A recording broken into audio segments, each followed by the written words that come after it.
Perkenalkan, nama saya Muhammad Nevin Baskara. Saya dari Universitas Islam Yusuf dan teman saya.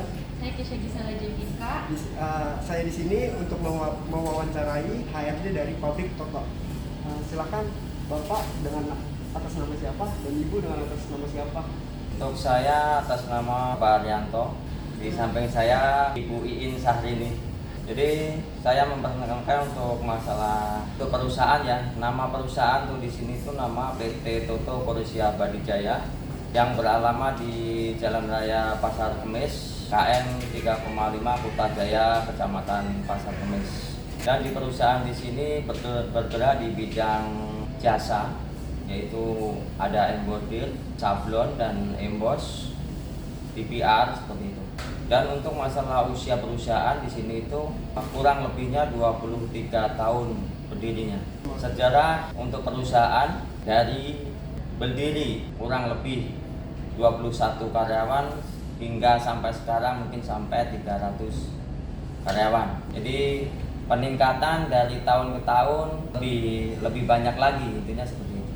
Ya, di sini gua sama Kesha belum ngejelasin ngapain kita di sini. Kita di sini mau menanyakan apa sih pekerjaan dari HRD. Oke, Bapak dan Ibu boleh saya bertanya? Ya, mungkin untuk masalah HRD tadi yang saya bicarakan bahwasanya tugas sebagai HRD yang pertama untuk penerimaan karyawan.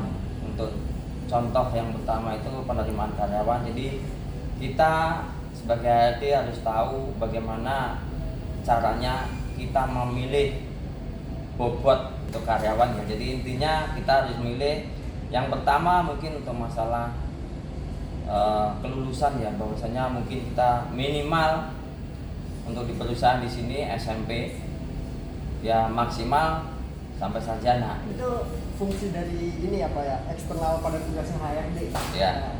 Kalau lingkungan kerja atau tugas sehari-hari sebagai HRD di perusahaan ini tuh sama seperti yang tadi Bapak jelaskan berarti. Jadi intinya kalau namanya tugas itu sebagai HRD kan banyak sekali ya. Yang pertama mungkin penerimaan karyawan, kedua untuk masalah gaji, ketiga kita sebagai HRD pasti bisa kontrol dengan karyawan bagaimana caranya karyawan itu apakah dia masuk apa enggak. Itu sebagai HRD dia harus setiap hari untuk cek hadirannya. Jadi selain itu juga dia mengontrol bagaimana kalau ada misalkan orang mau masuk ke pabrik ini kayak gitu, dilihat bobotnya seperti itu ya. Ya, betul. Dan bagaimana fungsi internal pada tugas HRD? Apa jadinya jika HRD memiliki sebuah perencanaan, tetapi perencanaan tersebut tidak dapat terlaksanakan dengan baik? Ya intinya kalau HRD ada tugasnya perencanaan, HRD mempunyai perencanaan tidak melaksanakan sesuai dengan rencana, pastinya perusahaan pasti akan mengalami tutup. Intinya pasti seperti itu. Kenapa? HRD di sisi lain sebagai penanggung jawab ya di perusahaan menjalankan sesuai rencana, intinya pasti bisa tutup. Apakah ketika perencanaan itu tidak terlaksana ada misalkan ada plan B atau gimana?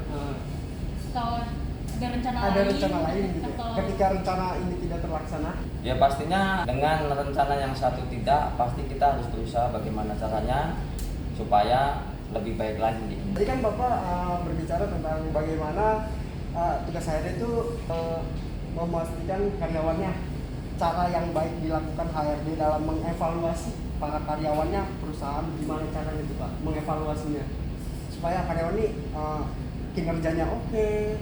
Ya intinya kalau masalah karyawan ya, jadi sebagai HRD kita memotivasi bahwasanya karyawan bagaimana kita membantu. Contohnya dengan karyawan yang pertama baru, sebagai HRD pasti dia mempunyai pengalaman yang luas. Kita sebagai HRD harus ada pendekatan dengan karyawan yang baru supaya dia kinerjanya mungkin lebih baik gitu. Jadi harus membantu dengan cara seperti itu. Apakah ada media yang digunakan HRD selama pekerjaan berlangsung? Ya kalau untuk di lingkungan pasti untuk ininya cuman WhatsApp ya sama mungkin telepon. Masalahnya WhatsApp itu sekarang lebih mempermudah, walaupun kita di mana aja kita bisa mengirimkan gambar atau apa, jadi kita mempermudah dia bisa melihat langsung gitu loh. kalau bagaimana membuat serta merancang suatu program agar berjalan dengan lancar. Dan saya mau nanya deh Pak, kalau tugas selain itu kayak misalkan lowongan info dari misalkan pabrik Toto ini membuka sebuah lowongan kerja. Nah itu berbentuknya kayak kan misalkan bukan browser ya, kayak media itu kan buat penyebarannya. Itu dari berbentuk iklan itu dari HRD tersebut atau dari bagian yang lain ya? Saya juga kurang tahu, saya nanya pribadi. Ya intinya kalau untuk masalah penerimaan karyawan itu sebenarnya kalau di sini itu kan perusahaan kecil ya. Jadi intinya kita berbicara aja mungkin dengan karyawan saja. Mungkin kita bisa besoknya itu bisa datang dengan sendirinya gitu. Jadi, seperti itu. Ya, jadi bukan kita harus, kenapa? Kalau kita di luar kita harus pasang spanduk atau apa, sedangkan kita itu kebutuhan untuk karyawan itu kan sedikit. Nanti kalau kita datang untuk ini, kita kerepotan nantinya untuk menerimanya. Kita seleksi untuk ininya itu bagaimana itu kita kerepotan. Belum nanti di sisi lain orang ini harus ada yang nitip, harus ada yang seperti itu. Bisa diceritakan untuk apa dan siapa HRD bekerja? Ya intinya kalau HRD itu pastinya untuk perusahaan. Bahwasanya perusahaan itu membutuhkan HRD, bagaimana caranya supaya bekerja di sini bisa untuk mengayomi perusahaan dan juga bisa untuk melindungi karyawannya. Kalau selama HRD apa sih kayak yang sering dihadapi pada HRD selama di perusahaan nih? Ada apa sih kayak tentang apa karyawan yang gimana? Ya selama ini yang mungkin HRD yang mungkin bikin pusing ya di sisi lain ya pasti untuk di karyawan. Ya bahwasanya karyawan sendiri itu pertama tidak sesuai gaji.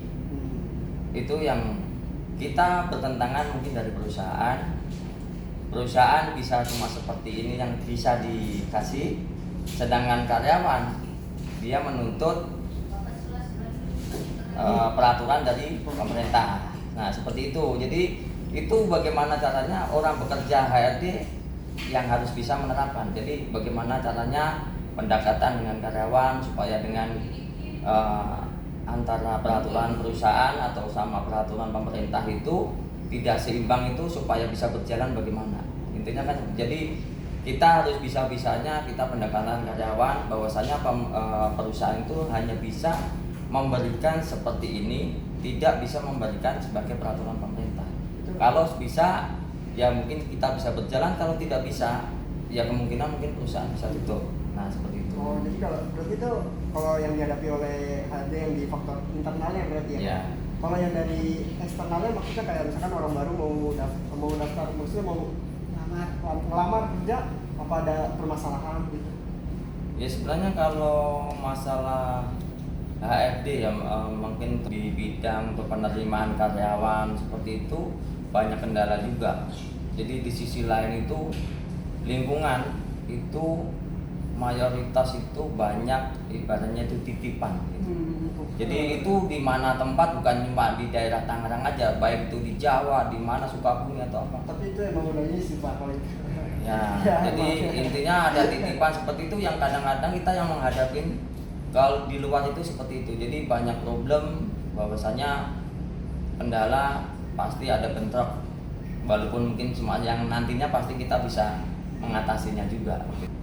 Oke, Bapak, Ibu, terima kasih banyak atas wawasan yang diberikan kepada kami berdua, terutama terus banyak udah ngajarin banyak hal tentang apa sih pekerjaan HRD, gini-gini. Terima kasih banyak ya Bapak. Saya Muhammad Kevin Baskara. Terima kasih. Wassalamualaikum warahmatullahi wabarakatuh. Terima kasih. Assalamualaikum warahmatullahi wabarakatuh. Kenalkan, nama saya Danang Arif Ramadan dan rekan saya Irfan Saputra Satria. Kami berdua dari Universitas Syekh Yusuf. Kesempatan kali ini kami berdua akan memperbincangkan tentang kaitan tentang HRD bersama beliau yang akan menemani putar apa itu HRD dan bagaimana pertanyaan HRD dapat dijawab kepada beliau. Saya mewakili dari perusahaan nama Bapak Soekarno Tomo selaku HRD di perusahaan. Mungkin ada yang bisa dipertanyakan. Ya, saya mau menanyakan seputar HRD di perusahaan Bapak ya. Izin bertanya ya Pak. Ya, Bagaimana lingkungan kerja atau tugas sehari-hari sebagai HRD di perusahaan Bapak ya? kalau lingkungan kerja sehari-hari kita tuh kebanyakan karyawan untuk di perusahaan saya banyak yang di lapangan. Jadi kita tugas dan fungsi banyak kita hubungannya sama eksternal ke toko-toko. Misalnya kita pihak ke Matahari, ke detektor. Jadi kita banyak hubungannya ke luar. Jadi banyak sebelum misalnya kan proses rekrutmen itu biasanya kita tugaskan untuk penempatan di detektor, biasanya datang ke kantor, kemudian kita wawancara, kemudian kita kasih surat tugas, nanti surat itu bawa ke detektor yang dia akan tugaskan, misalnya contohnya ke Matahari itu untuk intern hubungan ya. Kemudian kalaupun untuk dalam perusahaan sendiri biar hubungannya sama bagian produksi gitu. Jadi banyak yang produksi kan di sini tidak istilahnya itu yang pekerja langsung. Jadi biasanya tidak dibatasi dengan kelulusan. Misalnya tukang jahit, jadi kita ya melamar seperti biasa, dia ahli kita coba, kalau dia sudah bisa kita bisa langsung kerja. Jalan Pak, diterima. Iya begitu. Bisa dijelaskan Pak bagaimana fungsi eksternal pada tugas HRD? Jadi kalau tugas HRD selain kita juga untuk jaga hubungan dengan karyawan, biasanya kita hubungan dengan eksternal. Contohnya kita untuk kesejahteraannya kita kerjasama dengan pemerintahan atau contoh misalnya BPJS, rumah sakit yang kita tunjuk, kemudian yang hal-hal yang menyangkut untuk karyawan ya kita usahakan kerjasama ya, supaya berjalan dengan ya, baik. perusahaan biar berjalan dengan lancar. Bagaimana fungsi internal pada tugas HRD? Fungsi HRD sendiri adalah penyambung antara perusahaan dan karyawan. Jadi gimana perusahaan itu bisa berjalan lancar walaupun hubungan antara bawahan, antara atasan itu akan berjalan lancar. Berkomunikasi ya, betul. Jadi kita harus berhubungan baik itu. Misalnya contoh yang menyangkut kesejahteraan karyawan, kita diusahakan misalnya karyawan berprestasi, kita harus perhatikan. Di sisi lain kita yang karyawan ibaratnya yang ada kesalahan kita juga wajib tegur. Nah itu kita HRD penyambung antara perusahaan dan karyawan intinya gitu. Jadi biar berjalan lancar. Apa jadinya jika HRD memiliki sebuah perencanaan tapi perencanaan tersebut tidak berjalan dengan baik Pak?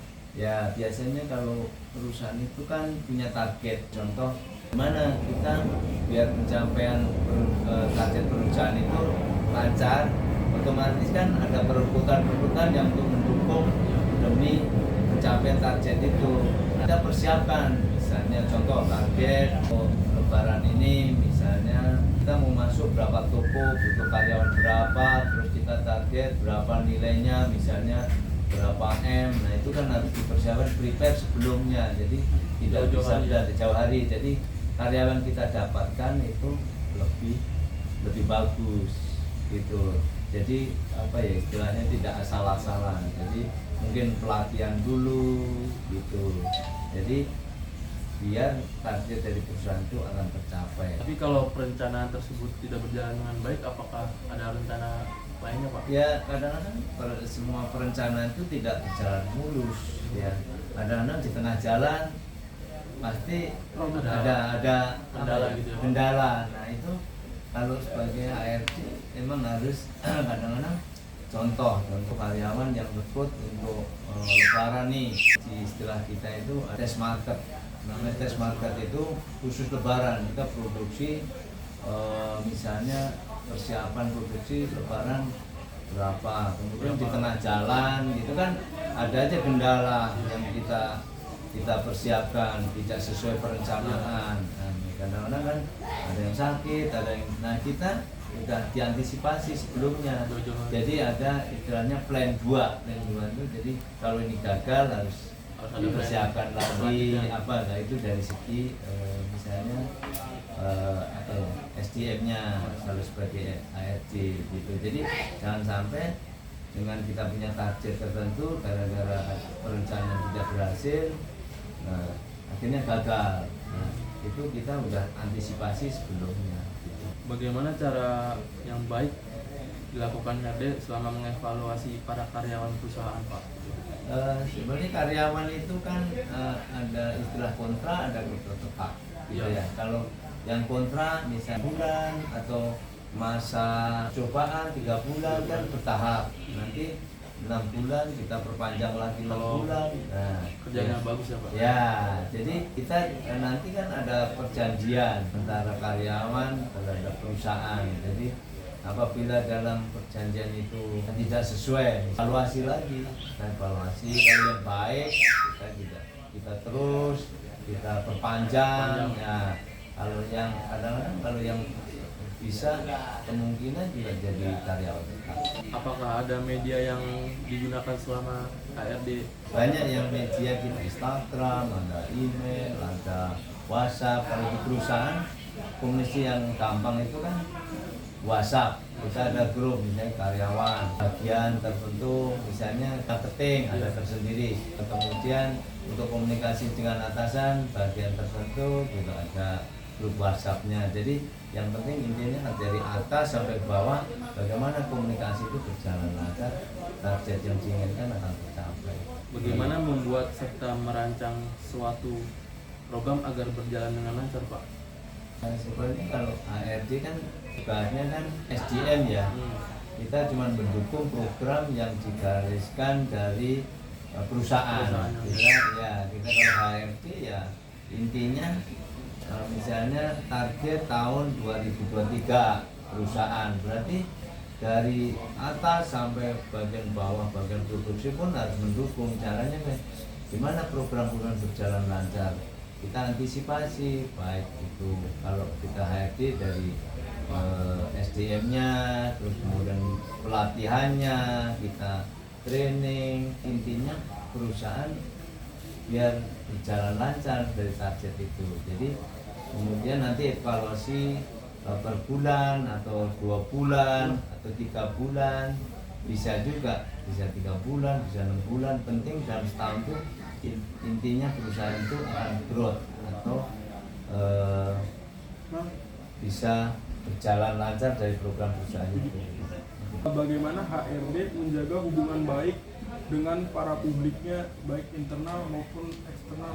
Ya kalau internal biasanya kita kan kadang-kadang di perusahaan itu macam-macam. Ada perusahaan tuh kita misalnya kalau kita kan ada hubungannya penjualan tuh ada season Lebaran, Natal atau hari-hari besar, itu hubungannya penjualan. Jadi produksi meningkat, penjualan meningkat, baru nanti setelah itu ada reward.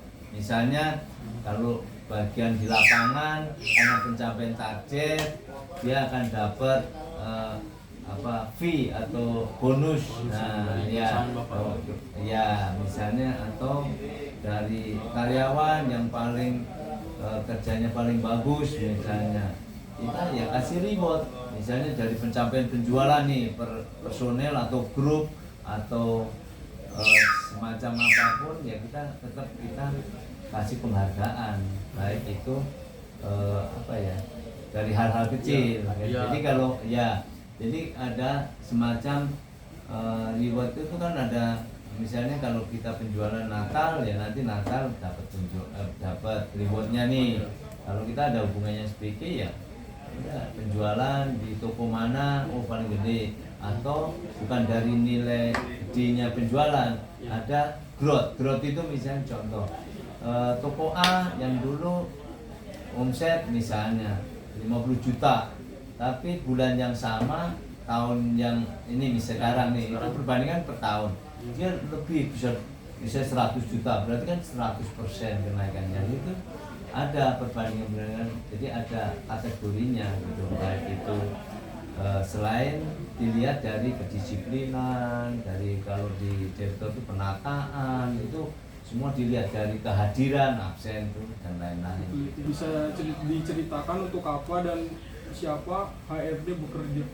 Ya otomatis kita kan dibayar perusahaan, otomatis bekerja ya untuk perusahaan. Tapi bukan berarti kita terus ibaratnya cenderung ke perusahaan. Kita sebagai penengah menjembatani antara perusahaan dan karyawan. Bagaimana biar sinergi. Kalau misalnya di kemudian hari antara hubungan pekerja sama karyawan tidak bagus, tidak baik, tidak sesuai diharapkan dari perusahaan, otomatis ada miss. Nah kita harus sebagai HRD harus menjembatani gimana itu program-program biar bawahan juga bisa mengikuti aturan-aturan yang dari perusahaan, bagaimana hak-hak dari perusahaan itu dipenuhi oleh perusahaan itu saya kira. Jadi hubungan itu harus selalu harmonis ya, baik. Selanjutnya, apa masalah yang sering dihadapi pada HRD selama di perusahaan? Ya banyak sih, kadang-kadang kan ekonomi sekarang kan nggak stabil. Contoh misalnya misalnya sebelumnya ini kan ada COVID gitu. Kadang-kadang pekerja kita kan banyak di lapangan, ada toko-toko. Otomatis kendalanya juga banyak. Toko tutup, omset turun segala macam. Nah, sebagai HRD gitu harus ya menjadi solusi atau pencegahan terhadap karyawan. Misalnya ada kan selama 3 tahun ini kan ya dengan adanya COVID itu kan omset turun, ya otomatis perlu dievaluasi. Nah kadang-kadang evaluasi itu ada nggak enaknya terhadap karyawan, tapi kalau kita omset tidak ada masuk terhadap perusahaan kan dampaknya besar. Nah besar terhadap perusahaan, tidak ada pemasukan, otomatis kan bagaimana itu kan butuh kebijakan antara perusahaan dan karyawan itu biar berjalan lancar. Itu karena kan karyawan juga aset daripada perusahaan itu. Baiklah Pak, pertanyaan sudah habis, maka diadakan sesi penutupan. Baiklah teman-teman, sesi pertanyaan sudah selesai. Saya bersama rekan saya pamit undur diri dan terima kasih untuk bapaknya sudah membantu saya menanyakan seputar HRD. Mohon maaf, wabillahi taufiq wal hidayah. Wassalamualaikum warahmatullahi wabarakatuh. Waalaikumsalam warahmatullahi wabarakatuh.